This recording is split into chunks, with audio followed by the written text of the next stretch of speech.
हिंदी में यूपीएससी की तैयारी से संबंधित प्रोग्राम्स को देखने के लिए सब्सक्राइब करें स्टडी IQIAS हिंदी। एक मामला है कि अनुच्छेद 21 निलंबित कब कब होता है। एक और मामला है, उसको भी देख लीजिए, LGBTQ का मामला। LGBTQ से आप क्या समझते हैं?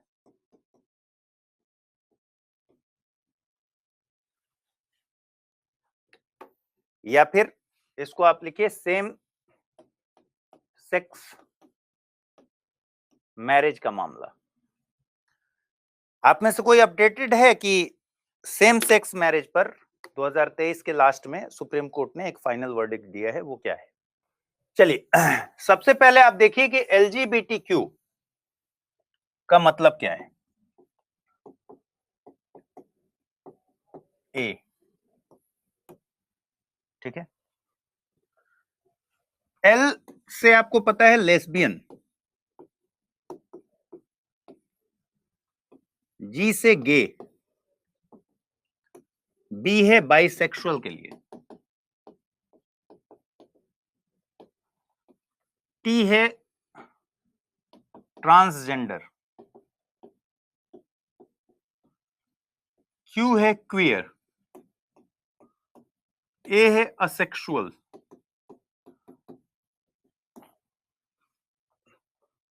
ठीक है। इन सारे अलग अलग शब्दों के जो लिए टर्म है वो है। लेस्बियन का मतलब है, देखिए, जब कोई पुरुष स्त्री के प्रति या फीमेल मेल के प्रति आकर्षित होती है तो हम इसको क्या कहते हैं? हेट्रोसेक्सुअल।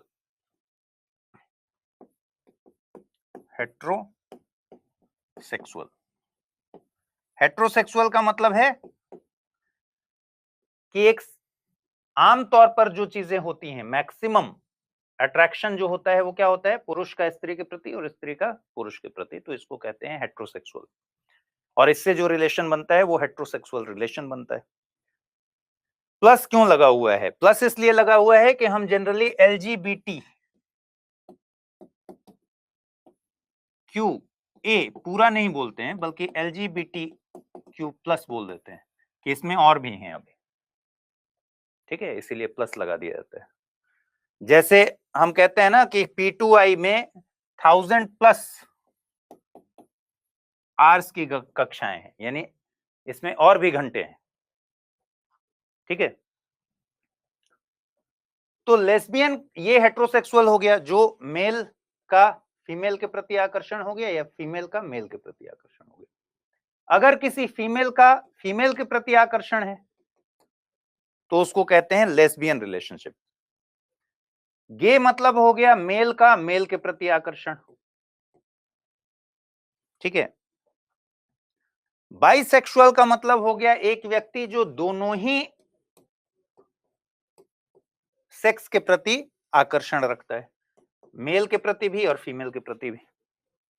या फीमेल है तो वो भी दोनों के प्रति आकर्षण रखती है, फीमेल के प्रति भी और मेल के प्रति भी, तो उसको कहेंगे बाइसेक्सुअल, उभयलिंगी। टी से होता है ट्रांसजेंडर। ट्रांसजेंडर का मतलब है कि व्यक्ति बायोलॉजिकली तो मेल के रूप में पैदा हुआ है, लेकिन वो खुद को मेल के तौर पर फील नहीं करता। उसका सेंस ऑफ सेक्स जो है वो फीमेल की तरह है, वो अपने आप को महिला की तरह महसूस करता है। तो एक मेल जो महसूस करता है कि वो फीमेल है, या फिर एक फीमेल जो महसूस करती है कि वो मेल है,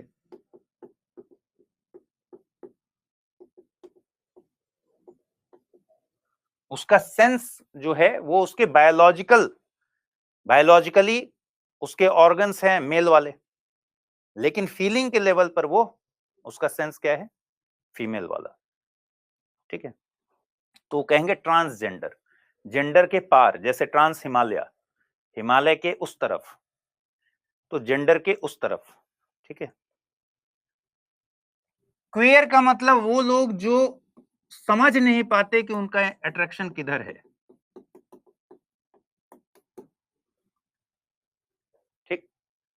भाई इसमें तो समझ आ रहा है ना कि मेल का मेल के प्रति है, बाइसेक्सुअल में समझ आ रहा है कि मेल का दोनों के प्रति है, लेकिन क्वेयर पीपल को समझ नहीं आता कि उनका अट्रैक्शन है किधर।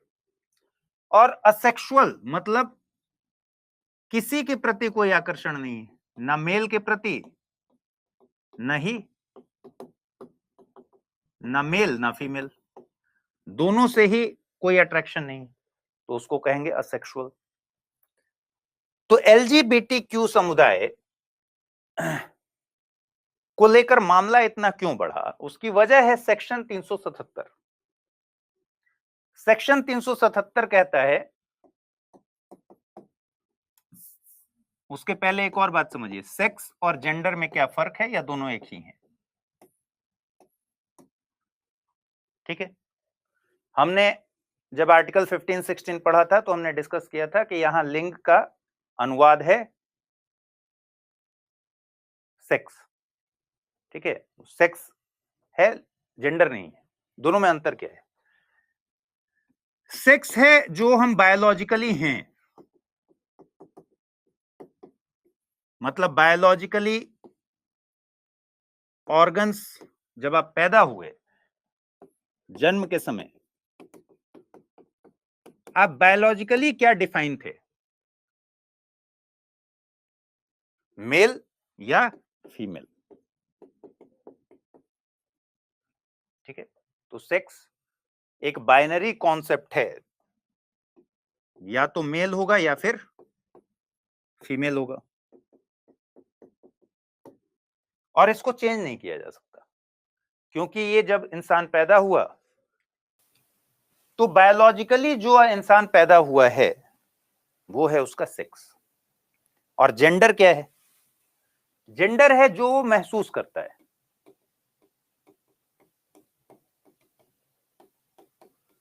अगर मेल है, पैदा भी मेल के तौर पर हुआ और मेल जैसी फीलिंग ही है, ठीक है। फीमेल है, पैदा हुई लड़की और फीमेल वाली फीलिंग है, लेकिन क्योंकि जेंडर वो है जो इसको हम महसूस करते हैं, इसलिए आप देखेंगे एक थर्ड जेंडर भी है, ट्रांसजेंडर। और आजकल आपको हर फॉर्म में ट्रांसजेंडर का एक ऑप्शन आता दिखेगा। इसका मतलब भाई बायोलॉजिकली कोई मेल पैदा हुआ लेकिन उसका जेंडर फीमेल वाला है, यानी वो ट्रांसजेंडर है, ठीक है, उसकी फीलिंग्स जो हैं वो फीमेल वाली है।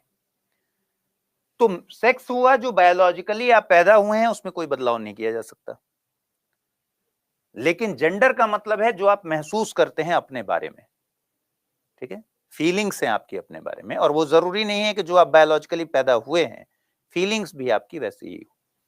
जैसे कई लड़कों में आप देखेंगे कि उनकी बातचीत, और ध्यान रखिए हार्मोन्स वगैरह भी उनके हो सकता है फीमेल की तरह ज्यादा, वैसे ही आपको सब कुछ कैरेक्टरिस्टिक दिखेगा, उनके चलने में दिखेगा, बोलने में दिखेगा, बातचीत करने में दिखेगा, ठीक है, एक्सप्रेशंस में दिखेगा, और वो खुद के बारे में वैसा ही महसूस करेंगे। और लड़कियों के साथ भी इसका उल्टा हो सकता है, तो उसको हम कहेंगे ट्रांसजेंडर। तो सेक्स और जेंडर में अंतर। दोस्तों, अगर आप यूपीएससी एस्पिरेंट हैं तो आपके लिए गेम चेंजिंग अपॉर्चुनिटी है स्टडी आईक्यू का नया संपूर्ण बैच, एक कॉम्प्रिहेंसिव प्रोग्राम जिसमें टॉप एडुकेटर्स के साथ 1000+ आवर्स की live classes, personalised mentorship and hand written notes से लेकर पीआरपी, एमआरपी जैसे इंटेंसिव प्रोग्राम्स हैं। प्रीलिम्स और मेंस स्कॉलरशिप के तहत प्रीलिम्स क्लियर करने पर पूरी फीस रिफंड हो जाएगी। टॉप परफॉर्मर्स के लिए हर मंथ 11,000 रुपीज का cash reward, economically weaker sections के लिए स्पेशल उड़ान स्कॉलरशिप भी है। X secretary Anil Swarup sir खुद गाइड करेंगे आपको इस जर्नी में। स्टडी आईक्यू पर 2 करोड़ इंडियंस का ट्रस्ट है, और अब संपूर्ण बैच के साथ आपका यूपीएससी ड्रीम भी होगा अचीव। सिल्वर, गोल्ड या platinum, choose the plan that fits your needs. आपको करना क्या है, स्टडी आईक्यू वेबसाइट पर जाइए, यूपीएससी संपूर्ण बैच पर क्लिक कीजिए, and once you click on buy now आप देख सकते हैं डिस्काउंट कोड्स। वहां पर टाइप कीजिए अमृत लाइव एंड आपको मिलेगा सबसे lowest price. And obviously your IAS journey starts here. तो समस्या क्या हुई? देखिए, समस्या ये हुई कि सेक्शन 377 अननेचुरल सेक्स को अननेचुरल इंटरकोर्स मतलब शारीरिक संबंध को अपराध की श्रेणी में रखता है और इस क्राइम के लिए 10 साल तक की सजा और प्लस जुर्माना दोनों था। अब आपको पता है ये आईपीसी का है, 377 आईपीसी का था। अब तो आईपीसी ही खत्म हो गया है, बल्कि भारतीय न्याय संहिता आ गया है, उसमें देखेंगे क्या पोजीशन है। तो अननेचुरल इंटरकोर्स वो पुरुष के साथ हो, स्त्री के साथ हो या फिर पशु के साथ हो, इसको अपराध घोषित किया गया है। अब एलजीबीटीक्यू की समस्या कहां फंसी हुई है? नेचुरल इंटरकोर्स का मतलब क्या समझता है हमारा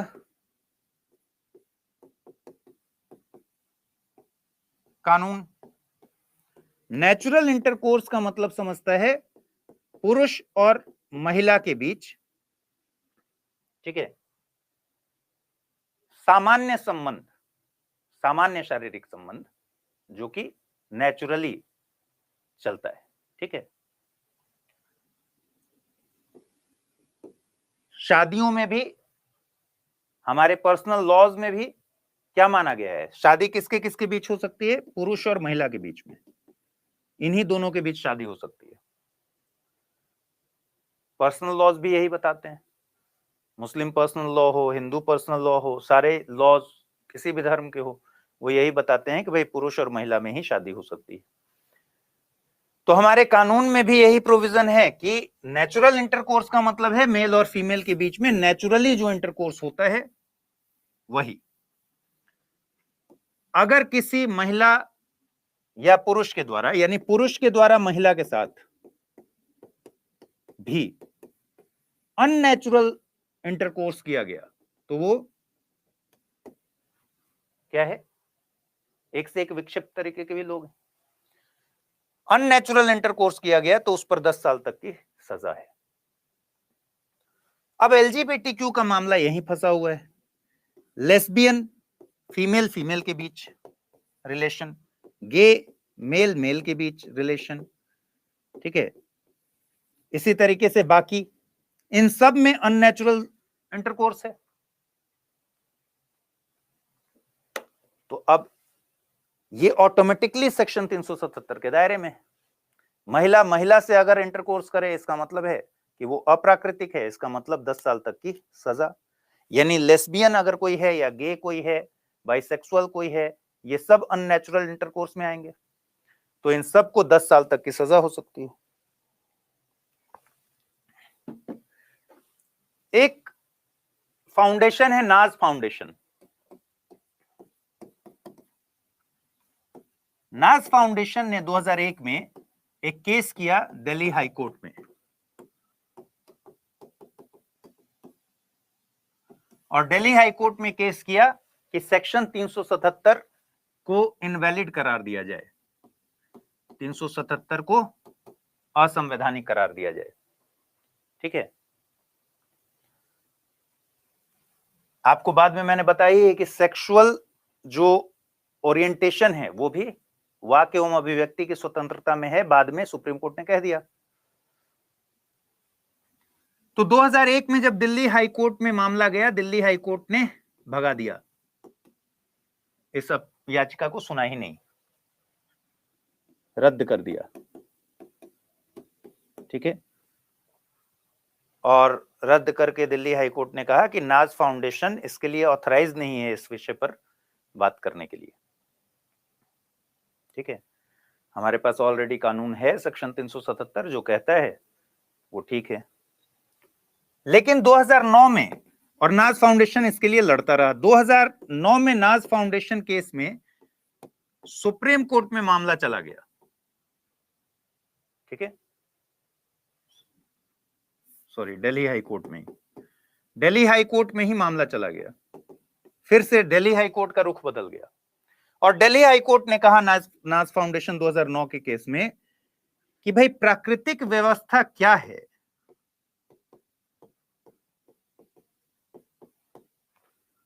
ये हम डिसाइड नहीं कर सकते, ये हम डिसाइड नहीं कर सकते।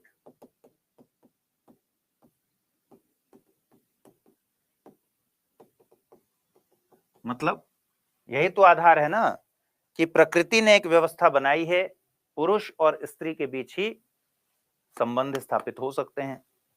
यही प्रकृति की व्यवस्था है। सरकार का भी यही तर्क रहा है और सरकार इसके पक्ष में रही है हमेशा कि भाई ये पुरुष और स्त्री के बीच ही बाइनरी कॉन्सेप्ट है, इन्हीं के बीच शादियां होंगी, इन्हीं के बीच संबंध बनेंगे और यही प्रकृति की व्यवस्था है।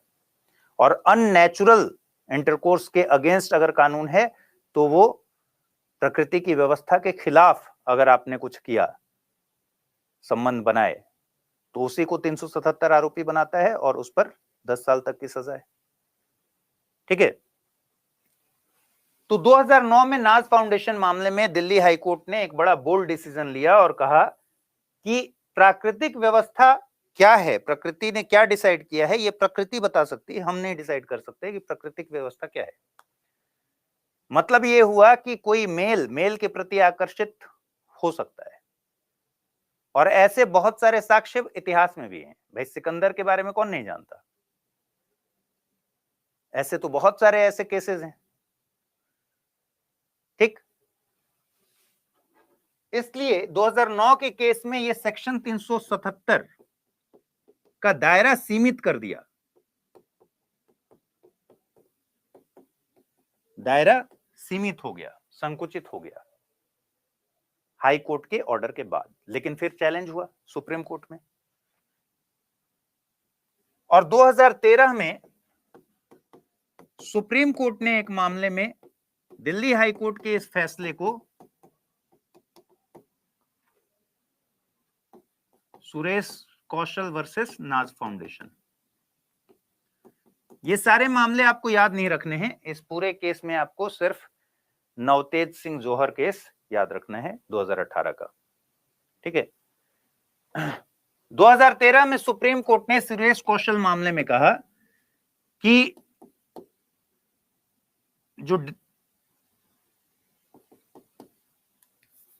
ये जो 377 है इसको असंवैधानिक करार देने की कोई जरूरत नहीं है। उसका रीजन है कि पिछले दशकों में, कई दशकों में, ठीक है, इसमें सजा मात्र 200 लोगों को हुई है।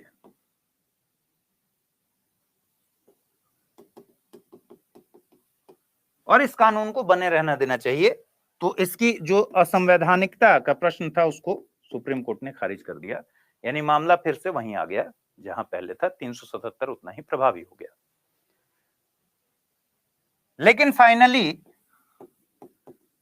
2018 में नवतेज जौहर केस में सुप्रीम कोर्ट ने कहा कि 377 गैर आपराधिक है यदि सहमति से संबंध बनाए गए हैं। तो सहमति से बनाए गए संबंधों को हम इस नाम पर उन लोगों को सजा नहीं दे सकते जो अप्राकृतिक इंटरकोर्स करते हैं। दूसरा, सुप्रीम कोर्ट ने यह भी कहा कि भाई बंद कमरे में आपसी सहमति से अगर लोग संबंध बना रहे हैं उसकी जांच करना निजता का हनन है, उसकी प्राइवेसी में इंटरफेयर करना है। और 2017 में आपको पता ही है निजता का हनन, पुट्टास्वामी केस में सुप्रीम कोर्ट ने कह दिया था कि निजता का हनन मौलिक अधिकार का हनन है और निजता का अधिकार आर्टिकल 21 में है। 2018 में ही, अगले ही साल, सुप्रीम कोर्ट ने अपने फैसले में कहा कि भैया 377 गैर आपराधिक है, असंवैधानिक नहीं है, गैर आपराधिक है अगर सहमति से रिलेशंस बने हैं। तो क्या पोजीशन हो गई नवतेज जौहर मामले में कि अगर सहमति से पुरुष के साथ, महिला के साथ अगर संबंध बनाते हैं तो ये क्रिमिनल ऑफेंस नहीं है। इसका मतलब 377 अब सिर्फ इतना ही के लिए बचा कि अगर बिना किसी सहमति के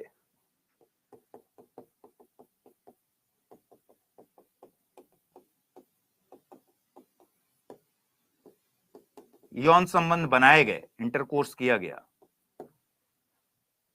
ठीक है, सहमति के बगैर किया गया, तो फिर ये 377 के दायरे में आएगा। और आपको ध्यान ही पर है कि पशु भी उसमें है, ठीक है, पुरुष, स्त्री और पशु के साथ, तो ऑब्वियसली पशु के साथ अगर यौनाचार कोई करेगा इंसान, तो वो भी अप्राकृतिक यौनाचार में आएगा। तो 377, जो लोग ने कहा कि 377 खत्म हो गया, असंवैधानिक करार दिया, वो गलत बात है।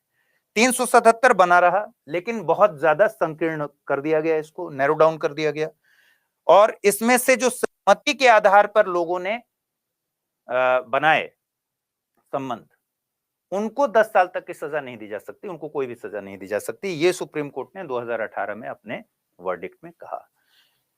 लेकिन हमारा समाज तो हमारा समाज है और हमारी पुलिस है।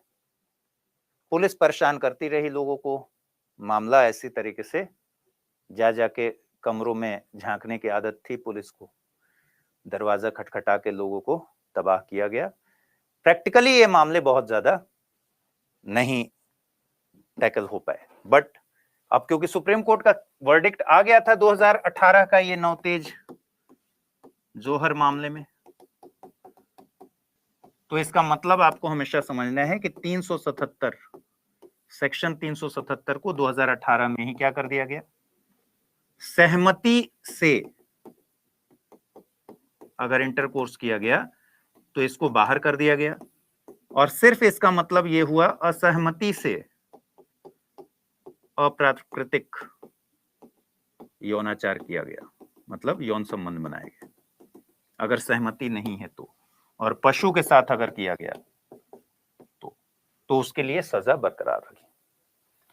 अब आज की स्थिति क्या है, और इसका मतलब आप समझ गए, एलजीबीटीक्यू के रिलेशंस अगर वो हैं आपस में गैर आपराधिक हैं, तो उनको बड़ा रिलीफ हो गया इस फैसले से, ठीक है। आज की स्थिति यह है कि जो भारतीय न्याय संहिता है, भारतीय न्याय संहिता बीएनएस, जिसने रिप्लेस किया है आईपीसी को, इसमें 377 जैसा कोई प्रोविजन नहीं है।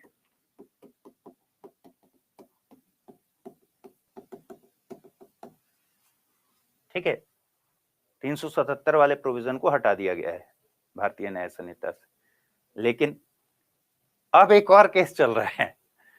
अब ये केस चल रहा है कि विभिन्न हाई कोर्ट्स ने और सुप्रीम कोर्ट ने भी कहा है कि भाई अब 377 वाला जब आपने पूरी तरह से हटा दिया, तो इसका मतलब क्या हुआ, जो असहमति से हो रहा था अप्राकृतिक यौन संबंधों को, या फिर पशु वाला जो था, ये भी अब प्रोविजन नहीं है, ये भी नहीं है, तो ये भी नहीं है, तो अब केस ये चल रहा है कि भाई इसको तो शामिल करो। अब नहीं है का मतलब क्या हुआ, एक गैप बन गया है। तो हाई कोर्ट्स ने कहा है कि भाई एक गैप आ गया और यहां पर रिक्वायरमेंट थी, ठीक है, आपने पूरा का पूरा प्रोविजन ही हटा दिया। ठीक है, ये बात पूरी समझ में आई एलजीबीटीक्यू वाली।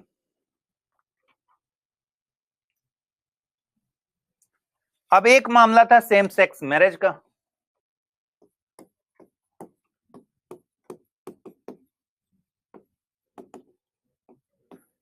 ये दोनों मामले अलग अलग हैं।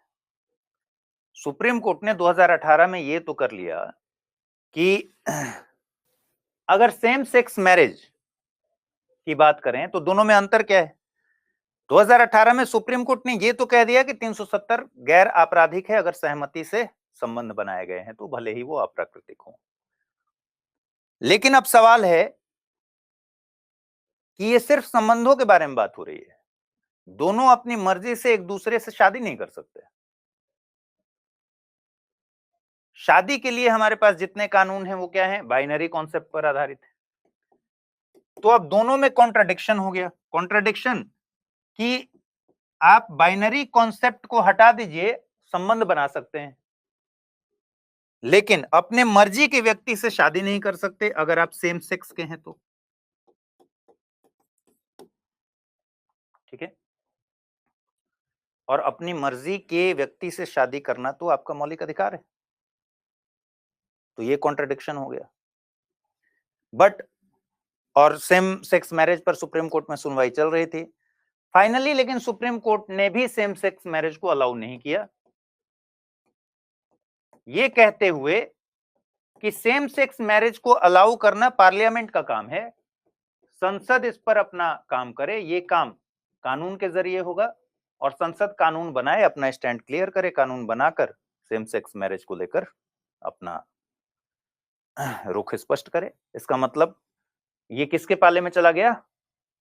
संसद के, और सरकार इस पक्ष में नहीं है, आपको पता ही है, और सरकार बनाएगी भी नहीं।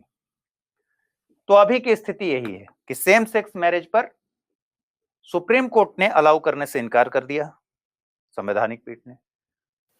तो यहां तक बात आपको समझ में आ गई, एलजीबीटीक्यू का पूरा मुद्दा समझ में आ गया। दोस्तों, अगर आप यूपीएससी एस्पिरेंट हैं तो आपके लिए गेम चेंजिंग अपॉर्चुनिटी है स्टडी आईक्यू का नया संपूर्ण बैच।